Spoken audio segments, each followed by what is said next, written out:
ምናልባት ይሄ ቪዲዮ ስለ ጃኒ የሚሰራው የመጨረሻ ቪዲዮ ሊሆን ይችላል አውቃለሁ። ከዚህ በፊት ስለ ጃኒ የሰራሁት ቪዲዮ እዚህ ጋር እንደምታዩት በሙሉ ወርደዋል። ሁለቱን አፒል አድርጌ ተመልሰዋል። ነገር ግን ጃኒ አንድ መልእክት ላስተላልፍልሽ እወዳለሁ። ይሄን መልእክቴን በእርግጠኝነት ስልካቸው ያላቸው ሰዎች፣ በቅርብ የሚያውቁኝ ሰዎች፣ ፍሬንድ ስለሆን ቲክቶክ ላይ ስለማውቃቸው ያደርሱሻል። የመጨረሻ ደረጃ ላይ ደርስ ሞት ነው አይደል? የመጨረሻ ከሞትሽም ሙቺ ሀቅሽን አውጪና አድበስብሰሽ የራቁት ቪዲዮ ተይዞብኛል ምናምን እስከ ህግ ድረስ የምትሄጂ ከሆነ ተነስተሽ እስከ ህግ ድረስ ሂጂ። የሚያግዙሽ ሰዎች አሉ፣ በጣም በፋይናንሻል የደረጁ በጣም ባለሀብቶች፣ እነሱም ያገኙሻል። ጎፈንዳ አሰባስቡላት ጋይስ። የሴቶችና ህፃናት ጉዳዮች ከጎኗ ልትሆኑ ይገባል። እቺ ልጅ ታፍናለች፣ በራቁት ቪዲዮ እየተስፈራራች ነው። እናቱ ምንድነው የምትጠብቂው? ሞት ነው አይደል የፈራሽው? የመጨረሻ ውሳኔ በህይወትሽ ላይ በጣም ሞት እኮ ነው።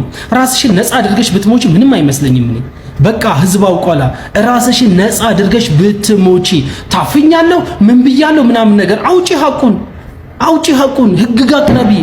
በቃ የመጨረሻዋን ጽዋ ተጎንጪ። ሞትም ከሆነ ሞቺ፣ ግን ሀቅሽን አውጪ። በቃ እዚህ ጋር ደበስበስ አይደል እንዲሁኛሉ አይሰራም። በቃ ኔቨር ኤቨር። በቃ እኔ አልስማማም በእንደዚህ ያከኝ ወጥቷል። ይሄ እንደዚህ ይቅር ተባብለና ምናምን ነገር አልስማማም። አግሪ አላረግም ካንቺ ጋር በዚህ ሐሳብ አልስማማም። ካልሽ ደግሞ መጀመሪያንም ብለሻል። በቃ ጸጥ ማለት ነው። ምንም ፖስታ ለማድረግ ምናምን ነገር በቃ ታሴት ካልሆነ ወደ ህግ ሂጂ። የሚረዱሽ ሰዎች አሉ፣ እነሱን አግኚ።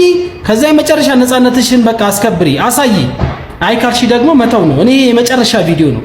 ጃኒ እነዚህ ያልተገለጹ ገጾችሽም ማለት ነው የኔ ሰው ለምትያቸው ለእውነተኛ ሰው ለምታምኚው ሰው እንድትልኪያቸው ሪኮመንድ አደርግሻለሁ። ከዚህ በፊት የምታስታውሱ ከሆነ አቤል አቡና ታግቶ ነበር። ግን እንደሚታገት ቀድሞ ስላወቀ እያንዳንዷን ፋይል ማን ሊያግተው እንደሚችል ምናምን እያንዳንዷን መረጃ ቮይስ ለኔ ለሚለው ሰው አስቀድሞ ልኮ ነበርና እንደታገተ ሊገኝ የቻለው ማን ሊያግተው እንደቻለ አንደኛ ድምጽ ከሆንኩ ሰዎች እኔ ነበርኩኝና ይሄንን ነገር ብትጠቀሚ። ምክንያቱም እነዚህ ፋይሎች አንቺ ጋር ብቻ ከሆኑ አንቺን ባንድም በሌላም የሆነ ነገር ቢፈጠር እነዚህ ፋይሎች ልክ እንደዛች ሴት ተረስተሽ ትቀሪያለሽ።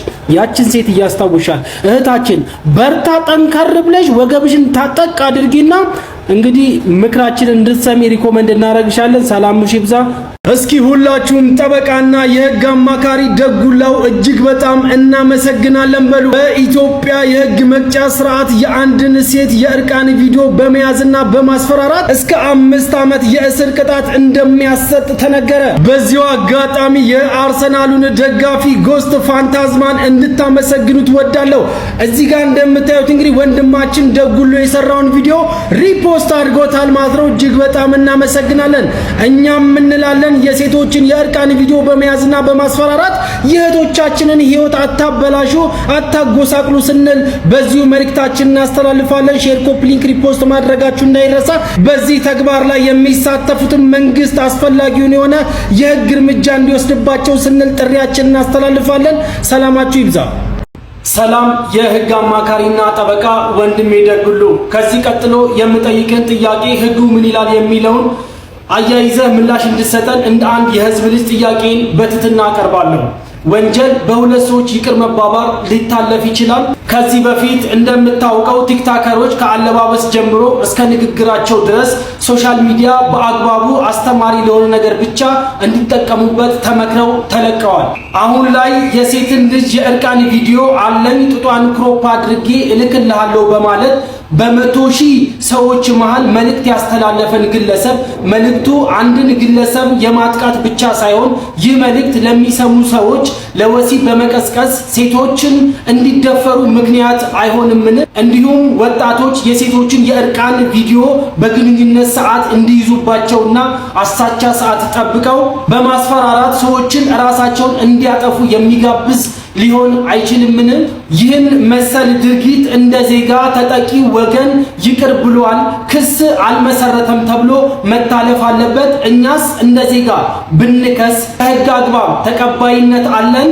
አመሰግናለሁ። ምላሽን እጠብቃለሁ። ሀገሬን እወዳለሁ፣ ትውልዷንም እጠብቃለሁ። እሺው ምንድነው የሚባለው? እግዚአብሔርን እኔ አሁን ምንም አላወራም። ከትላንት ከባለፈው ጀምሮ እኔ ከዚህ በኋላ ምንም አላወራም ያልኳችሁ የነበረው ለዚህ ነው። በቃ መጨረሻው ጉዱ ፍርጥርጥ ብሎ ምናምን የሆነ እውነት ነገር ካልሰማን በስተቀር ምንም እኛ ምናቅ ይመስለናል። ምናቀው ነገር የለም እውነቱን ልንገራችሁ ማለት ነውና ሁሉም የራሱን ግምት ነው እያወራ ያለው። በሚታዩና ማስረጃ ባለው ነገር ላይ ብቻ ነው በቃ ሰው ላይ ልንፈርድ የምንችለው። ገብቷችኋል አይደል? አሁን እንግዲህ ይህ ምስል እንደሚያሳይን ከሆነ ታፍና እንደነበር ነው እንግዲህ ሁሉም ነገር ጊዜ እንደሚፈታው ነው እንግዲህ እየተናገረች ያለችው። የቀረጸችው ቪዲዮ ከዚህ በፊትም እንግዲህ ያኛው ቪዲዮ ሁላችሁ የምታሰቡት ቪዲዮ በግድ እንድትቀርጹ ተደርጎ ነው እሱ ቪዲዮ ምናምን እየተባለ ሲወራ ነበረ። አሁን እሱን የሚያረጋግጥ ፒክቸር ነው እንግዲህ ኢንስታግራም ስቶሪ ላይ ጃኒ ፖስት ያደረገችው ማለት ነው። አስገራሚ ነው። ምን ማለት እንደሚቻል እኔ አላውቅም።